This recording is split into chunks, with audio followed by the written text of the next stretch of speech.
Hello again, my dear friends. I'm back with some more stories for you today.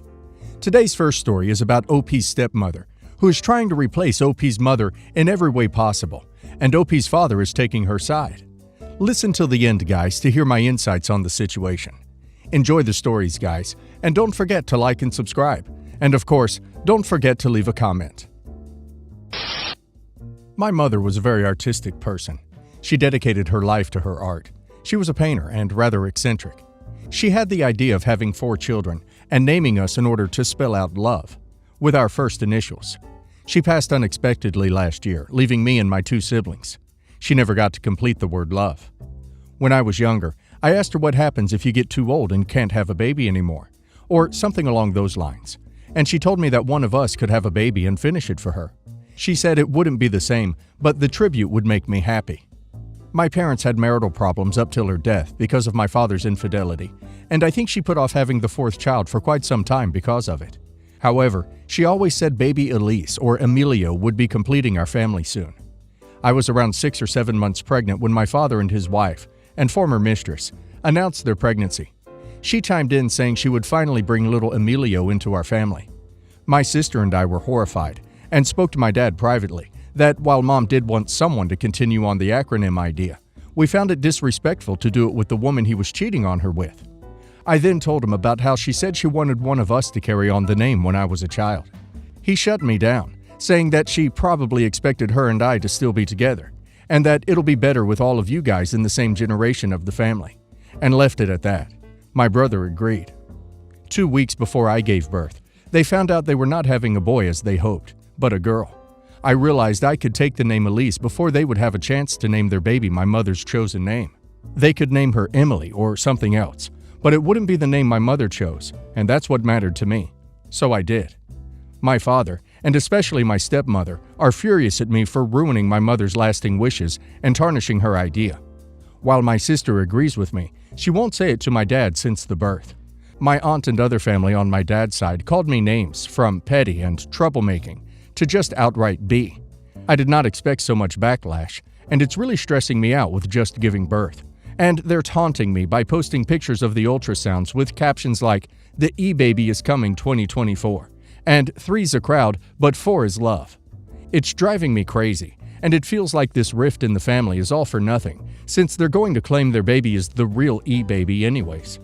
I forgot to add this in, but my stepmom actually approached me and asked me for permission, and politely asked me to change my mind on the baby name once she caught wind that I was already planning on naming the baby Elise. This is part of why I think I can be the a-hole. I never actually officially announced the name first. I felt like it would be more special naming the baby when they arrive, not before. In my opinion, OP should ask her stepmother if she really loves that much to be second. OP's father and stepmother are really wrong in their heads. I'm happy OP is standing her ground and not letting them have it. Let's see what the community has to say. Dr. Pepper Addict 5678 says, "Not the a-hole. You carried on what your mother wanted you to, and the fact that your dad thinks it's okay to honor her with the woman he cheated on her with is so sad. Your baby is the real E-baby, and always will be. You know that, your sister knows that, and I bet your mom knows that too." Reliable Girl says, "Not the a-hole. That's so gross that your stepmom is trying to replace your mom so explicitly." Square Ad 9307 says, "Not the a-hole.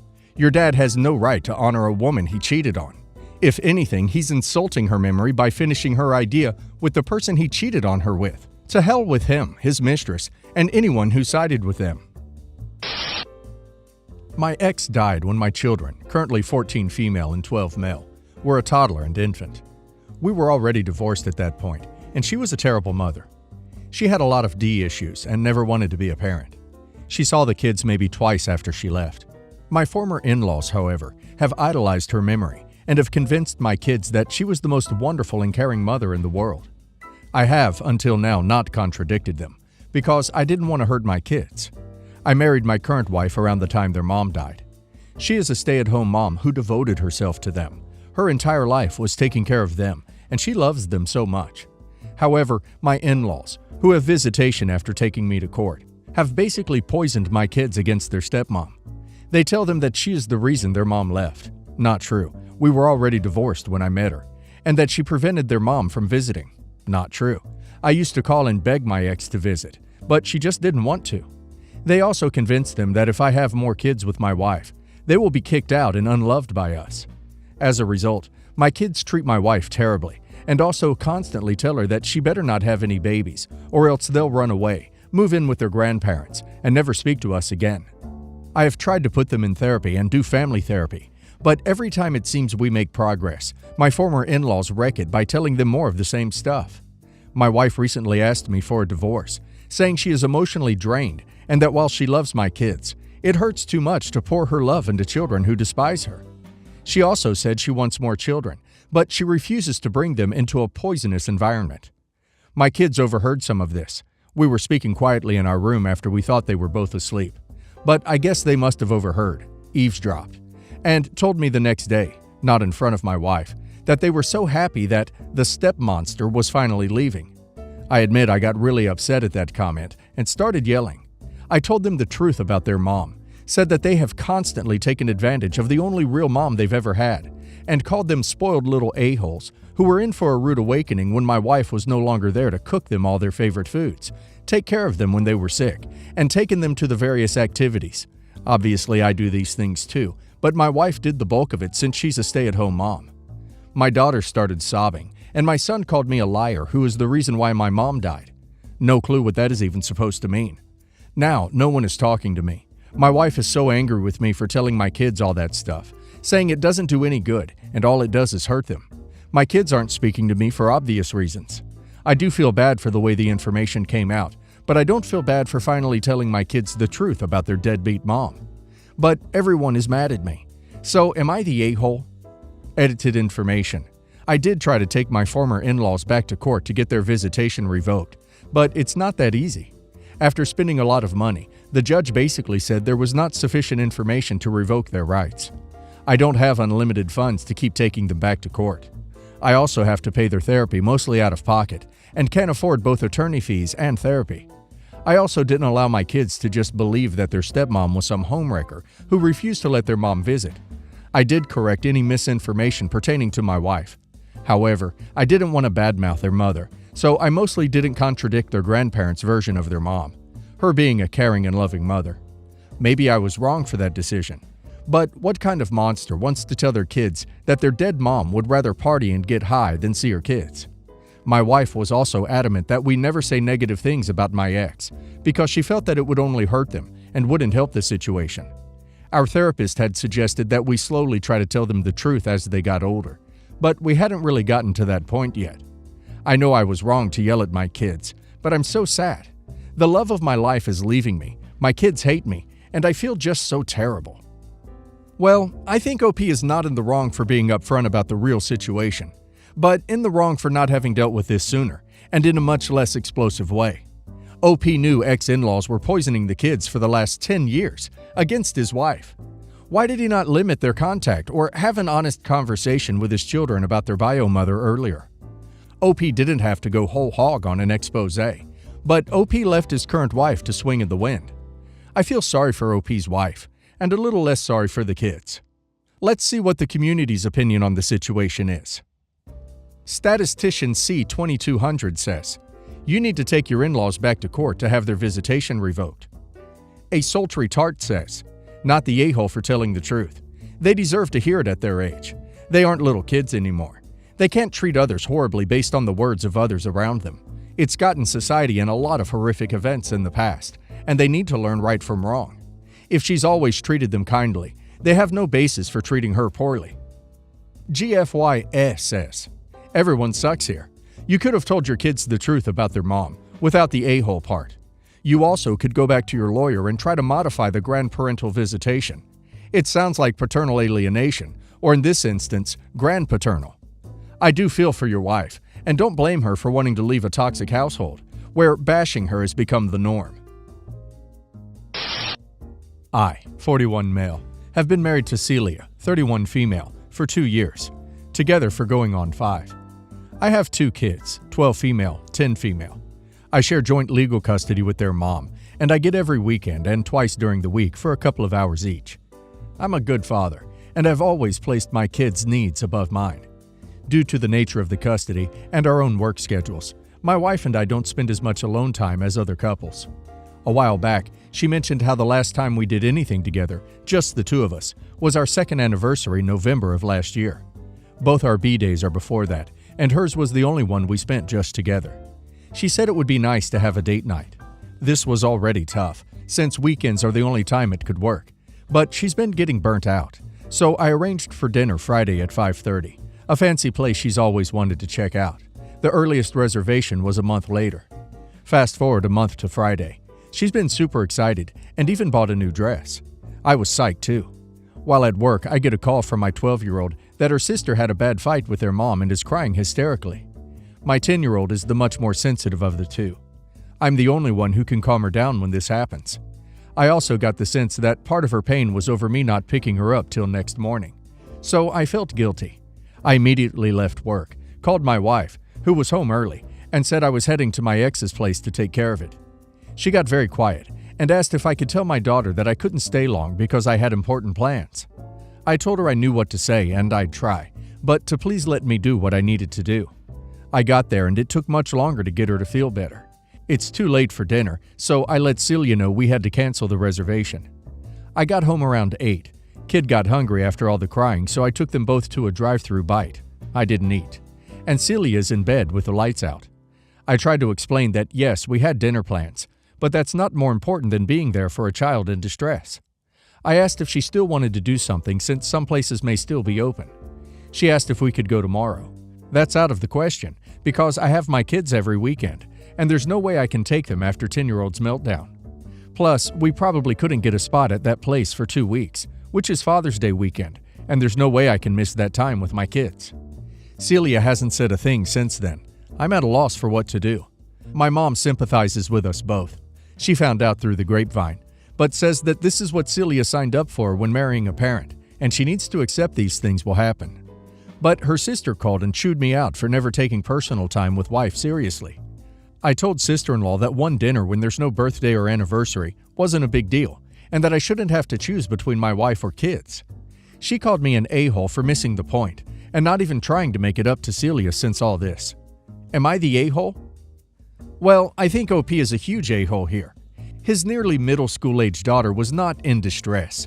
She had an argument with her mom, and the reason OP is the only one who can calm her down is because OP trained her that if she makes enough of a fuss, OP will come running whether it's necessary or not.